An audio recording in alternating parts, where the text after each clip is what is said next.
also all depends how you respond to that, because like that toxic relationship also can elevate depending how you respond to it. Basically, you don't like. I'm not saying that well, if you do not respond right, or at least don't try to calm things down, or like at least try to clarify for that other person, then basically it will, it will get worse and worse, to the point that it will lead some tipping point of conflict, where that it will practically change how you view that person for the rest of your life.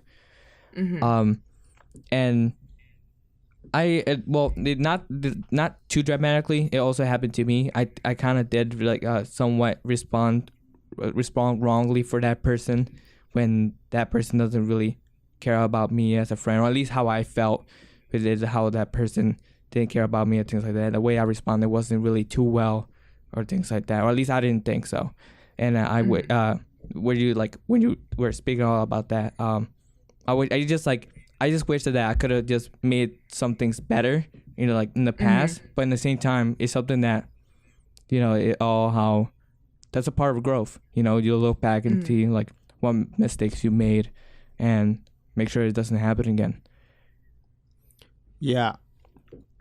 Raph hit it right on point about the toxic relationships. I think it really depends on how you respond to that toxic relationship, right? So the first reaction could be, if you're in a toxic relationship and you just got out of it and you feel like you're jaded, the toxic relationship has affected your trust, have affected the way you see people, affected the way you view friendships, and you can feel very pessimistic and very nihilistic about things like, hey, like, if this person did to me, I don't think I could ever be in some sort of trust or some sort of relationship ever again.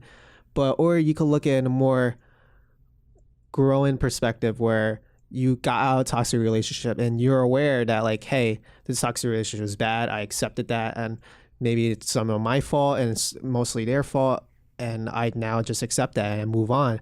And you would just want to take those lessons that you learn from that relationship and just know that you do not want to experience that again. You want to avoid it. You're now have a better filter, a better eye of who you want to trust, right? So I think that's the most important thing. And I think it's a universal principle in all of the episodes we talk about, is the principle of self-awareness, right? So it's really hard in just anything, not just in relationships, but in anything that you're committed to. You feel very tunnel vision into a certain ideology or certain way you think. When, for example, when you're in a toxic relationship, you're like, hey, maybe this person isn't toxic. Like, you're justifying, you're rationalizing. This person is probably just the way of that person showing affection to me, or the way the person builds trust, or how that's just the way he is. That's the way he shows affection, or he or she shows affection. But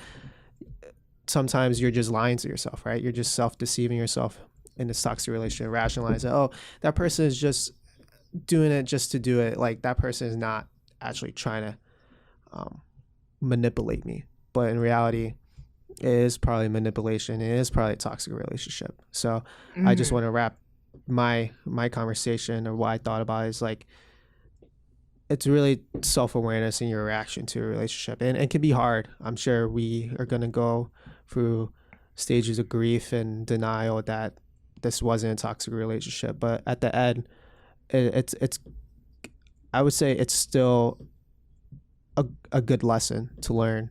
It's a good lesson to learn when you get out of a toxic relationship. It's not everything is not bad, because in any experience in life, you're always going to gain some insight from it. Yeah, but you also have to think like that doesn't only go for the person that is, in the toxic relationship and trying to get out, but also the person who is being toxic. I feel like we're saying the word, that's like a fucking trend for all of our episodes. It's like we just keep repeating the same exact term over and over again. But the person who is being abusive or having or showing all of these toxic traits, like, they need to understand too that there is a way for you not to fix yourself, because that sounds terrible, but there is a way for you to let go of that relationship as well, and become both of you guys becoming better people because of it, and not ending it on such a sour note, because I feel like that's what a lot of people do. You know, it has to be this big break. It has to be this like complete like, oh yeah, I'm never talking to them ever again. I never want to see their face. I never want to remember them. And it's like, no, you have to also remember that it wasn't terrible the whole entire time. You know, obviously you came into it because you guys both had a mutual understanding of each other. You guys loved each other or cared about each other.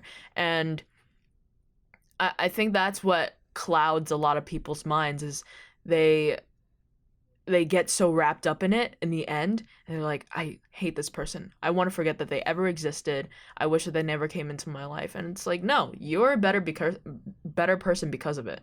And they're a better person. What am I saying? Better person because of it.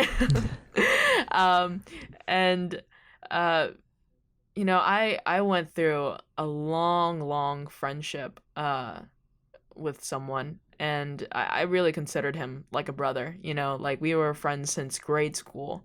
And the relationship ended so bluntly that I almost didn't have any time to process it. So it's been a long time of me just trying to figure out what the hell happened and why it even led to this point. Because once again, I tried to pull that loyalty card, you know, like we hung out every day, like we knew each other for almost like 9 or 10 years. And then it just kind of crumbled. And to this day, I know that I had a lot of faults in that friendship. And he did too. I mean, we're not, there's no like good guy or bad guy in any, and I feel like that sounds terrible to say for anyone who is in like a really bad abusive relationship, because look, if you're in a really bad abusive relationship, this is very much different from what we're talking about in terms of toxic relationships. I feel like toxic relationships is like a few levels down from a bad abusive relationship, where you're like emotionally and like physically being abused. I think that's where am I going with this? I think that that's a completely different level. But in terms of what I was going through, I think that you see changes in in another person that you've known for so long, and it's like, obviously there's going to be growth and there's going to be change, and people are going to, you know, have different personality traits. You're going to go and find your own group of people and like figure out your own personality. And Eric, why are you laughing? No, I'm not. It's so Nate was giving me a face because he was relating to a moment, and I was like, oh. So he was smiling.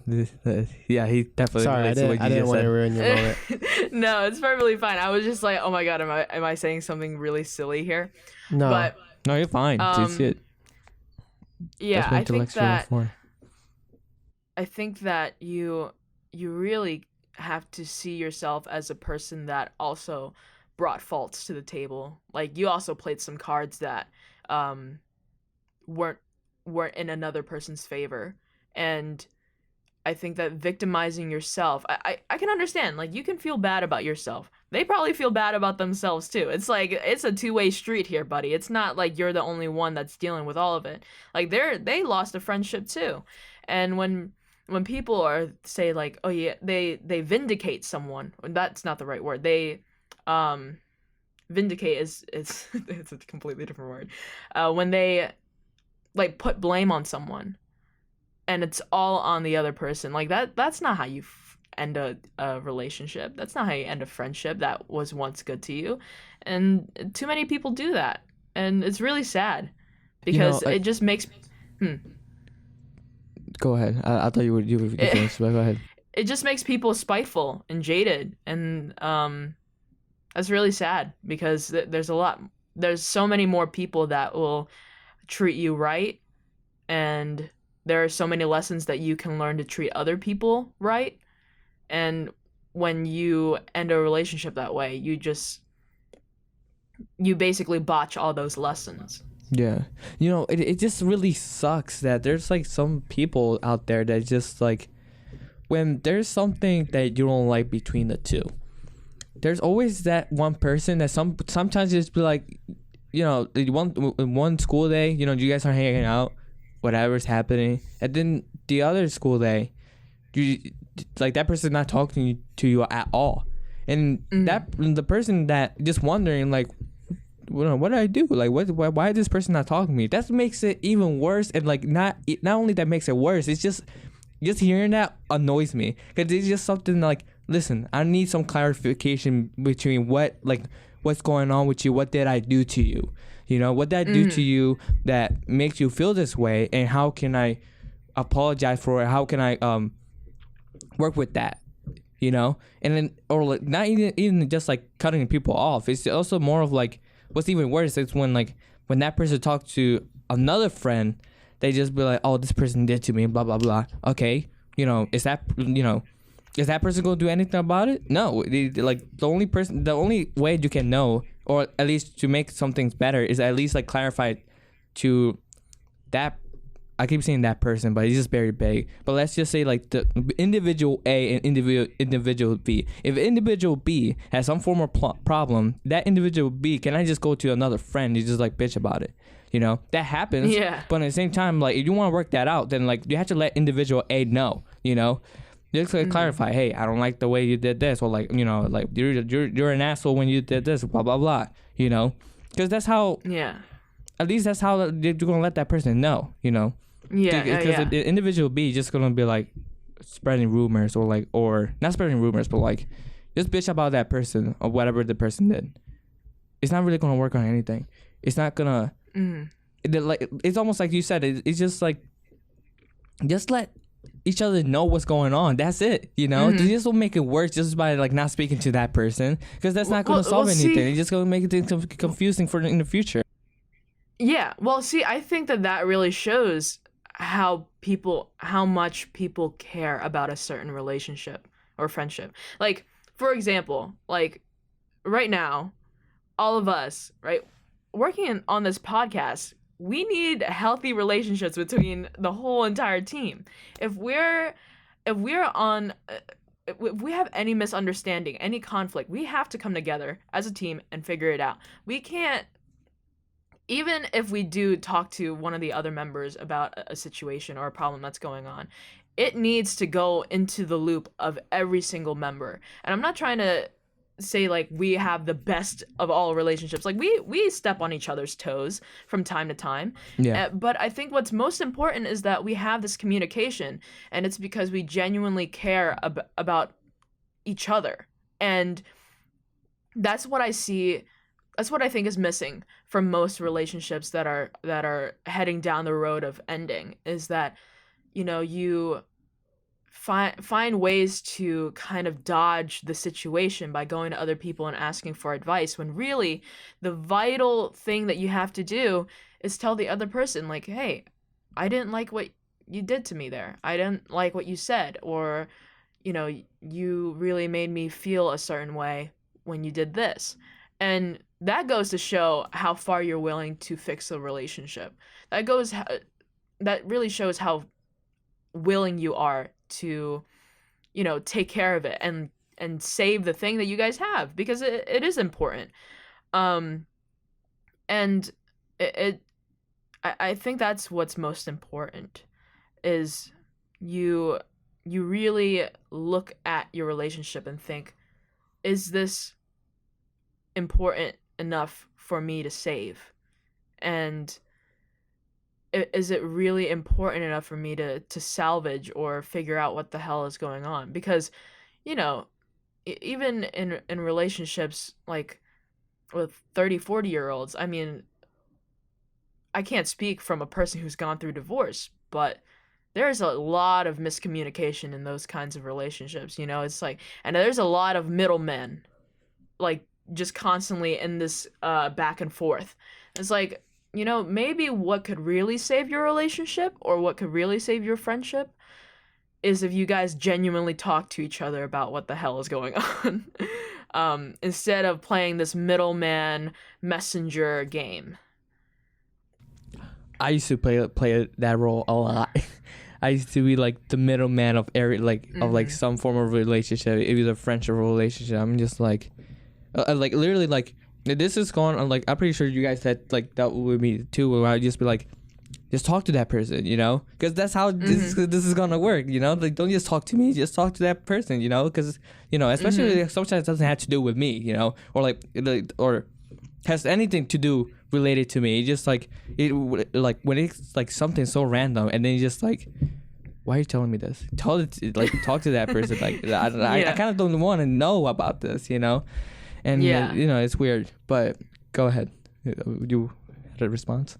Yeah, I've had accounts of my friends telling me about their experiences with a toxic relationship or toxic friendship, and I'm about to say I completely agree that it's like it's so disrespectful when you're not having the right communication or not on the right page with someone, and that person completely cuts you off and no reason or no explanation, and that's super disrespectful because now you're asking yourself, did I do something wrong, or what did I do to make that person not communicate with me as I want to communicate with that person. And I remember a friend telling me that he and she were in a relationship, but not, you know, they're not on the right page of what that relationship really is, and that caused a lot of miscommunication, and that caused a lot of manipulation on the other side, and the other person really rationalized it, maybe, oh, it's just, you know, the way it is, it will get better, but really it never got better because they were still never on the same page. Because how can you improve that relationship if there's no communication, if there's no mature understanding of what each other are trying to mutually benefit from each other, like mutually know, hey, this is what I think our relationship is it, am I right or am I wrong? And that person is like, well, this is what I think. And we don't really see that. And like Rafael mentioned, he has been the middleman of many accounts of his friends not talking to that person directly, because maybe they're afraid of what they might think of that person. And I don't think we should think of that way. We shouldn't be afraid of telling our honesty of what we think to that person, because if you don't, then you're already set up for a worse relationship, or set up for a bad ending where you wouldn't want that. Yeah. What's even worse is just like, what's even worse is that sometimes individual A, or going back to that A and B, you know, A or B, you know, like they either like they talk to their friends, and then like they like riled up like the group of people, you know, or like have their own group of friends, and they be like, you know, oh yeah, you know, fuck that bitch, you know, like you know, like I don't know, it's just something about that, you know, like rounding up people just so like that person can be against that or like a group of A can be against that specific B. It's just even worse. It's just like, what's that for, you know? It's just like to prove your dominance, or like what's, you know, it's just not necessary, you know. That's all I want, you know, just getting an idea out of my head at that point. But go ahead. Yeah, there's just like no rationality when it comes to that. Like you put someone on this like blame, and you basically sign them off forever. And I hate that. I hate that idea. Like I think that every single relationship that I have ever been in, I have learned something from it. And you know, to say that someone had absolutely no impact on you is it's really sad. It's really sad, because you even worse, you're trying to cushion yourself from the hurt. Like you're trying to cushion yourself to make yourself feel better, when really you know well that like this person served as someone in your life that brought you a lot of good things, a lot of mutual happiness and joy. And people like to I think that that's even worse for your own self-confidence, because people are just like, yeah, fuck that bitch, I don't give a shit about them. I don't care. and then you look back like 5 months later and you're like, holy shit, I miss them. Like I You start miss. crying, you know. It's like the dabbing meme. Yeah. Like you start dabbing, but then like, you know, you start crying inside. You know, Oh, that was crazy, yeah, bro. yeah. Like it makes sense though. You know, you just like fuck that bitch, and then like you go home and start. That's facts. It's just wham, you know. It's just a Yeah. type of wham moment. uh, it's just I think that what's most important, I think that that's like my fucking phrase now. I think what you have to do when you get out of those is you really figure out what your standards are, and you become more meticulous about who you choose to have in your life. And I don't mean that means, oh yeah, every single person I've ever connected with, if they aren't like at least like 5% beneficial to me, I'm gonna cut them off. Like that sounds terrible. Don't do that. What I'm saying is, you know, you have your pool of acquaintances, you have your pool of good friends, and then you have like the few really really great friends that you know are not dependable, but that you guys have a certain connection that you guys want to always keep.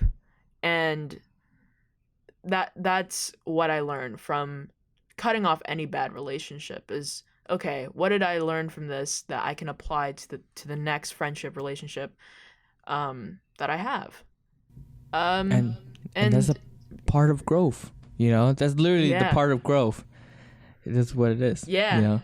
Raphael's what keyword is growth in Growth. this in this episode today. Yeah. I think Victoria and Rafael knocked it out of the park with this episode. I like listening to your guys' stories and insight about toxic relationships. Or, I mean, what you guys said was facts. It was lots of words of wisdom about. It's a lot about self-awareness, acceptance, and redefining that perspective after getting out of that toxic relationship.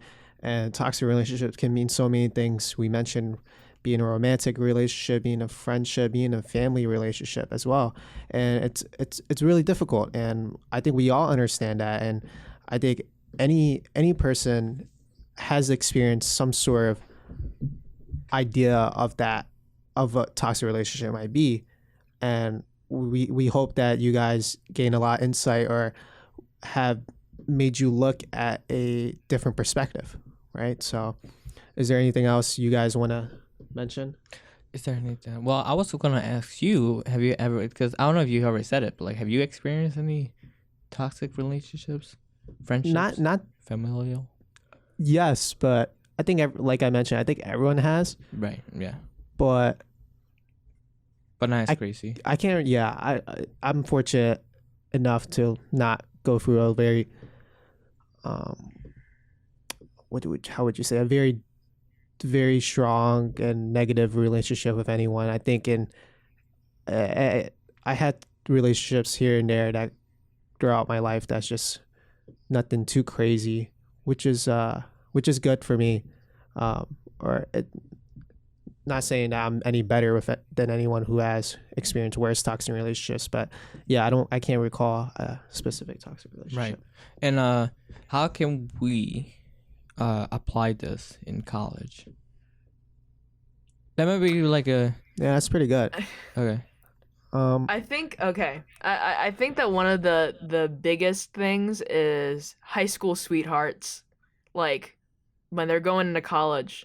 Like you think you're gonna be the same all 4 years? Hell no. You're gonna two of you guys are gonna come out like completely different people, unless you guys are like pretty stagnant for the next 4 years, which I don't believe that happens to anybody, or even like people who start dating at the beginning of college and then they expect. I'm not saying like every high school sweetheart relationship is doomed or every like early college relationship is doomed.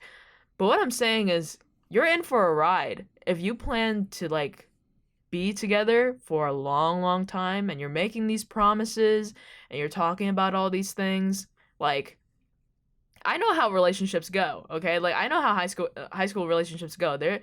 They're talking about marriage. They're talking about like, oh yeah, kids really, really early. out of nowhere. It's just like, dude, you're fucking 17. What the why are you talking about this? But people write their lives off very early, and it can become really toxic and straining throughout the next 4 years of your life when you're growing and you're becoming the person that you truly want to be. And I think that that's what people need to watch out for, is if you're making all these promises from the get-go, like, oh yeah, we're gonna be together until the end of time. Like people say that, or we're just gonna be forever together. Like, you're the last person that I want to be with, or you're the only person that I want to be with. It's like, hey, don't write yourself off so easily. Like, words are cheap. It's really the actions that show. Words are cheap. Shit, that's it. You have any thoughts or a response to the question you asked us? Do I have a Like how to apply it to college? Because I think the things that we mentioned can apply to college. It can apply to anyone. Well, I think I was also looking for, like you said, like people going to high school into college, because like if it as if like if they already experienced that, like, or if they're still in a toxic relationships in high school and like in senior year at the graduation, and you're gonna see some of the same people in college. The thing is that, like you said, it's just that in college, like, there's gonna be a lot of different type of people. High school, Yeah. well, I mean, we came from a small high school, fairly small, and I think that not everyone will be different than you. There's gonna be some people as smart as you. There's gonna be people as whatever as you. That like whatever but, as you.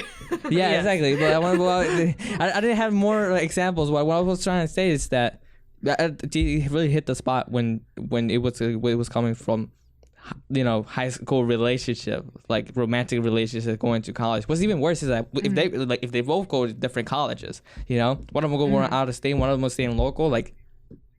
That sounds. I don't know about I mean, that. I'm really, like, you must have a really good trust on that person if you're gonna let that happen. Yeah, we're not Yeah. saying it's impossible. Yeah, and I'm not. Don't get me wrong. I'm not saying that it's impossible. I'm saying that you gotta be ready for anything that's gonna happen, any obstacles that's gonna come in your way.